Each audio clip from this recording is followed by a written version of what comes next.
안녕하세요. 2022년 교육부 서포터즈 누리울림 국가대표 김나연, 정여진입니다.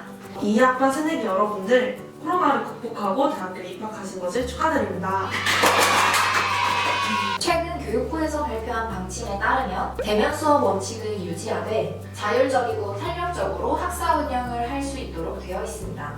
저희 국가대표와 함께라면 완벽한 새내기로 거듭나실 수 있으니 더 이상 걱정은 그만! 자, 이제 저희 국가대표팀과 함께 코로나는 하이, 사기는 하이, 학업생활, 학비, 장학금, 그리고 진로까지 알려주는 새내기 라이프 꿀팁에 대해서 알아볼까요? 개인 방역 수칙을 위반하지 않는 선에서는 선호도에 따라 과 활동에 참여 및 불참을 선택할 수 있으니까요. 참여하지 않는다고 해서 불이익을 얻는 것은 절대 아닙니다. 다만 학습과 관련된 정보를 빠르고 정확하고 신속하게 먹고 싶다 하시는 분들은 과 활동에 참여하는 것도 좋을 것 같아요. 하지만 꼭 과 생활에 참여해야지만 정보를 얻을 수 있는 것은 아니니 너무 걱정하지 않으셔도 될 것 같습니다. 과 외에 중앙 동아리도 지금 새학기를 맞아 홍보를 시작했으니까요. 관심 있으신 분들은 교내 커뮤니티나 학교 공지를 활용해서 직접 찾아보시는 것을 추천드립니다. 대학 라이프에 대한 낭만이 있으신 분들 되게 많으실 것 같은데요.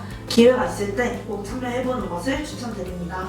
저는 이렇게 마케팅 동아리나 대외 활동 등에 꾸준히 참여하여서 이렇게 교육부 서포터즈가 될 수 있었거든요. 여기서 중요한 점은 지레 겁먹고 걱정하기보다는 체력과 시간이 허락하는 한 희망하는 활동에 다양하게 참여해보는 것도 1학년 1학기에 누릴 수 있는 특권이 아닐까 생각합니다. 혹시 가장 최근 학번이신데 처음 시간표는 어떻게 짰는지 기억하고 계신가요? 저 같은 경우는 이제 N수생이었기 때문에 먼저 학교에 입학했었던 친구들에게 어떤 식으로 수강 신청을 할 수 있는지에 대해서 미리 물어보고 그 덕분에 저는 금요일 공강을 당당하게 차지했던 기억이 납니다.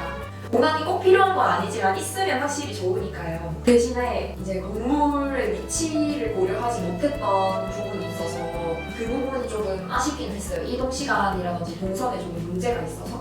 일단 시간표 전반의 동선을 효율적으로 고려하는 과정이 꼭 필요합니다. 우선은 진행될 대면 수업에 맞춰서 어떤 장소에서 비대면 수업을 들을 것인지 정해두는 것이 좋은 방법인 것 같습니다. 새내기로 대학에 입학해서 처음 시간표를 짤 때 어려웠던 부분들에 대해서 저희가 짚어봤는데요. 가급적이면 학과에서 권장하는 시간표가 있는 학과들도 많으니 웬만하면 권장하는 시간표를 따르는 것을 추천드리지만 부득이하게 권장 시간표가 없다던가 아니면 내가 나만의 스케줄을 확보하고 싶은 경우에는 반드시 저희가 말씀드린 요건들을 꼭 점검해보시고 시간표를 짜는 것을 추천드립니다. 사실 저는 이 질문에 대해서 할 말이 없어요. 저는 1학년 때 많이 놀았거든요. 그래서 1학년 때 공부를 열심히 한 여진 서포터즈의 의견 한번 들어볼까요? 1학년만큼 성적을 챙기기 쉬운 학년은 없다. 정말 감사합니다. 성적 챙기는 과정에 있어서 제일 크게 작용되는 부분이 출석은 너무 당연한 부분이고 특히 과제랑 시험이라고 생각하는데요. 보다 고퀄리티의 과제를 추구하신다면 레포트형 과제는 대학 모, 수강 과목, 학번, 이름 이렇게 포함된 표지만 추가해 주셔도 훨씬 그 퀄리티가 높아 보이고요. 내용적으로는 대략적인 목차를 작성하고 또 소제목을 설정하는 것이 본인이 쓰는데도 도움이 많이 되고 가독성도 훨씬 높아져서 보다 더 양질의 레포트를 작성하실 수 있을 거라고 생각합니다. 또한 자료를 활용하시거나 인용하실 때는 반드시 검증된 출처로부터 자료를 받아오시는 걸 추천드리는데요. 대표적으로 우리가 논문을 떠올릴 수 있을 텐데요. 그럼 이 논문은 저희가 어디서 찾아야 되는지 고민이 많으실 수도 있는데 학교 도서관에 가시면 원하시는 논문을 다양한 사이트를 통해서 PDF 파일로 제공하고 있기도 하고 프린트를 해볼 수도 있는 걸로 아는데요. 반드시 형식에 맞게 출처를 기입해야 하고 제출 전에는 꼭 맞춤법 검사 한 번씩 돌려보는 것을 권장드립니다. 맞아요. 출처 안 밝혀서 과제 점수 깎이는 경우도 많이 봤기 때문에 정말 출처는 꼭 남겨주시길 바라고요. 제가 별명이 PPT 깎는 노인이 별명인데요.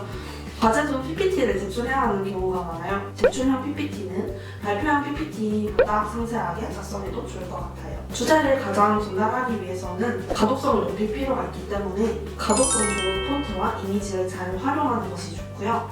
학업 성적을 잘 받기 위해서는 저는 크게 세 가지 항목이 가장 중요하다고 생각을 합니다. 첫째는 기출 문제 활용, 둘째는 수업에 대한 충실도, 마지막 세 번째는 공부에 시간을 얼마나 투자하느냐로 볼 수 있겠는데요. 실시간 복습이랑 최소 전부터 시험 공부를 시작을 하게 되면 웬만하면 시험 성적에서 무리가 있었던 학생은 저는 본 적이 없는 것 같습니다. 많은 학생분들이 이 카테고리를 가장 궁금해 하시지 않을까 싶기도 한데요. 네, 국가장학금은 교육부 블로그 및 유튜브 교육부 TV 채널에 다른 영상에서 확인이 가능하기 때문에 저희는 간략하게 소개를 드릴게요. 그 중에서도 오늘 제가 자세하게 소개드릴 부분은 바로 근로장학금과 멘토링입니다. 근로장학금은 크게 학교 자체 근로장학금과 한국장학재단 근로장학금으로 나눌 수 있는데요. 그 중에서도 교내 근로냐, 교외 근로냐로 나눌 수 있어요. 저는 학교 근로장학금 및 한국장학재단 근로장학금을 모두 진행했었는데요. 대학생들의 경우에는 학교 수업이 최우선이다 보니까 시험 기간 및 수업 기간에 대한 배려가 정말 좋으셨어요. 여러 부서에서 근로를 진행해봤었는데 모든 분들이 그렇게 잘 해주셨습니다. 그리고 다음 설명할 것은 멘토링인데요. 저는 멘토링을 총 2번 진행했습니다. 부산대와 함께하는 긍정지원 멘토링과 작은도서관 독서 돌봄 교실 학습 지도 멘토링에 참여하였습니다. 한국장학재단 어필 출석과 매월 보고서 제출이 필수이긴 하지만 오히려 제가 힐링할 수 있었는데요. 영상 자료로 보시다시피 멘토링 문화 체험 프로그램 중 문화가 온데이 프로그램을 통해서 멘티와 함께 요트 체험을 광안리에서 할 수 있었답니다. 그리고 각 학교마다 멘토링 프로그램에 참여하기 이전에 요구되는 선 이수 조건이 있을 수 있어요. 해당 부분은 학교마다 다양한 이름으로 진행될 수 있기 때문에 반드시 공지사항을 먼저 체크하시고 목표하는 시기가 있다면 그 이전에 이수 조건을 미리 충족시켜 주시는 것을 추천드립니다. 대학생 진로 같은 경우도 많은 학생들이 입학부터 고민을 많이 할 수 있을 거라고 생각하는데요. 대학교 1학년이 되었는데 아직 정확한 진로에 대해서 잘 모르겠다고 생각하시는 분들은 고민이 많으실 것 같아요. 자, 이런 새내기 친구분들에게 교육부가 여러분들을 위해 추진하는 다양한 진로 탐색 프로그램이 있으니 너무 걱정하지 않아도 된다고 말씀드리고 싶어요. 다양한 학교들이 이런 진로 개발 사업에 많이 투자하고 또 사업을 진행하고 있는데요. 진로 개발, 취업 및 창업 역량 강화, 장학금 지원, 외부 현장 학습, 대학생 해외 연수 지원 등 앞서 말씀드린 이렇게나 다양한 정책을 지원하고 있으며 특히 파란 사다리 사업을 통해서 대학생 단기 해외 연수를 지원하고 있기도 하고요. 이 부분도 많이 활용하시면 좋을 것 같습니다. 저 또한 진로를 되게 많이 고민을 했었는데 학교 프로그램을 통해서 진로를 찾아 나가고 있거든요. 그래서 여러분들도 학교 프로그램을 통해서 진로에 대해서 진지하게 고민해 볼 수 있는 계기가 되었으면 좋겠습니다. 또 반대로